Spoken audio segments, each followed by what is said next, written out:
sou irmão de Fernando Santa Cruz, um dos desaparecidos políticos, que ontem pegou nós de surpresa, um jornalista, um delegado de DOPS, um torturador, que conta no seu livro no que fez com 10 heróis brasileiros.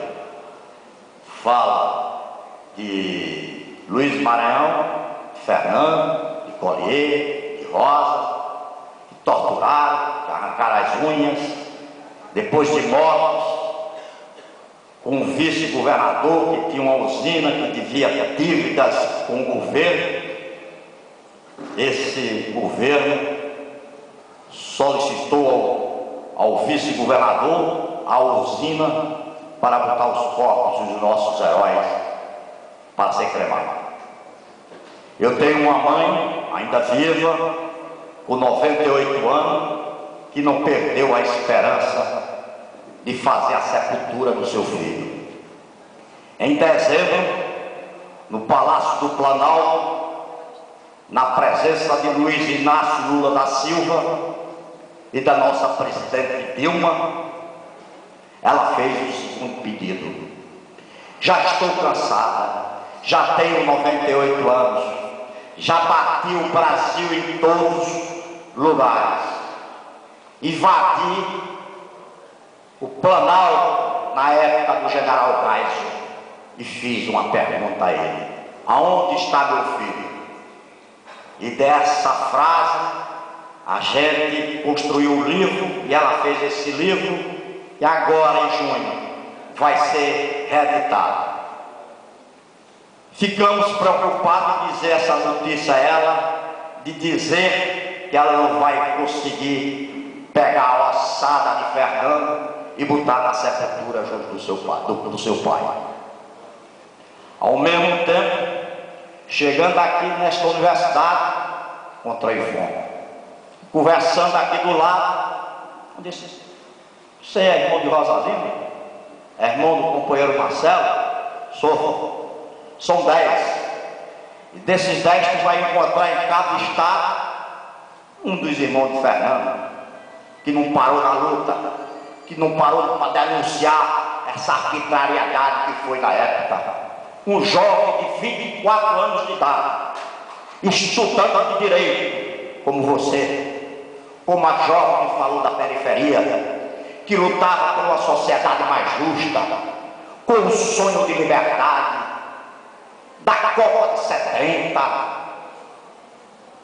foi tirado de casa não, ele marcou um encontro com o companheiro Eduardo Collier, sendo procurado, estudante também, de 25 anos de idade, na rua Prado Lemos, no Rio de Janeiro.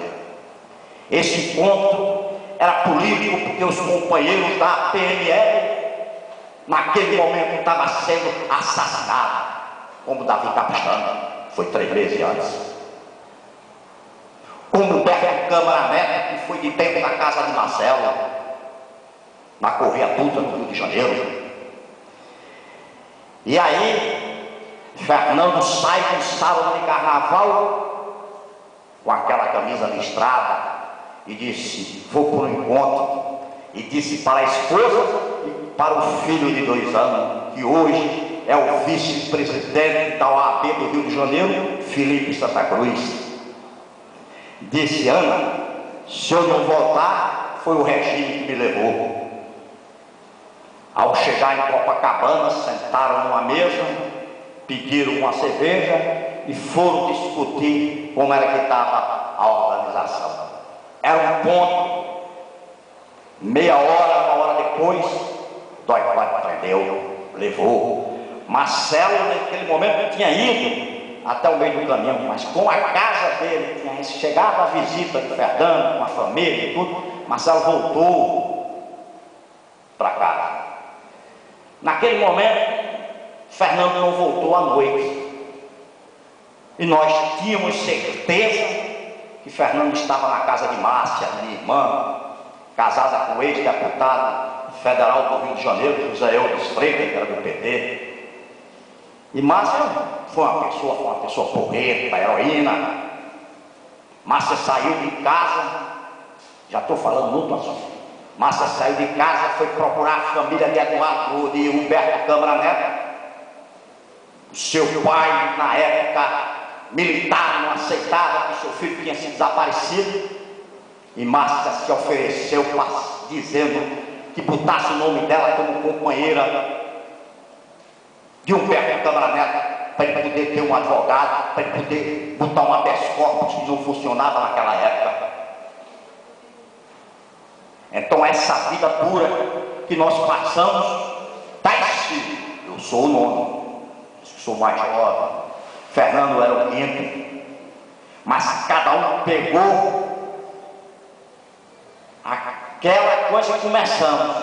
Vai tu denunciar hoje, vai você hoje para a esquina, vai você hoje para a imprensa dizer que vai para uma festa na casa do Fernando. Era essas mensagens que a gente botava nos jornais da época, que a gente não podia dizer que Fernando foi preso, foi isso, que a censura não deixava.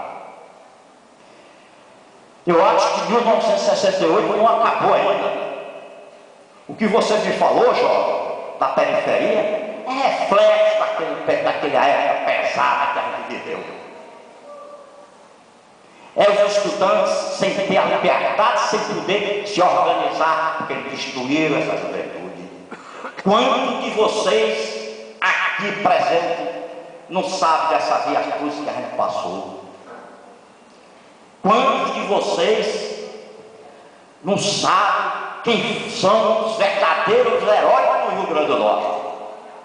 Jovem, estudante como Emanuel Bezerra, que foi encontrado no cemitério de Perus, onde ele pôde fazer o seu enterro aqui na sua terra natal.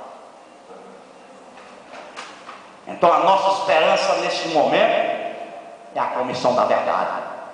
A Comissão da Verdade no Brasil, diferente da Argentina, diferente do Uruguai, diferente do Chile.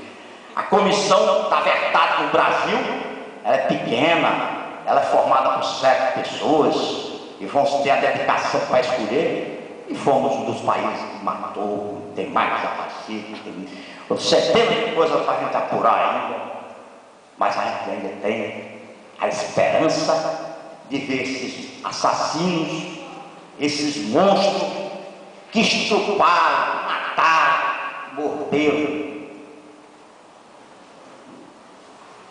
Isso tudo a gente quer ir no banco do réu. A anistia não existiu para crime de honra.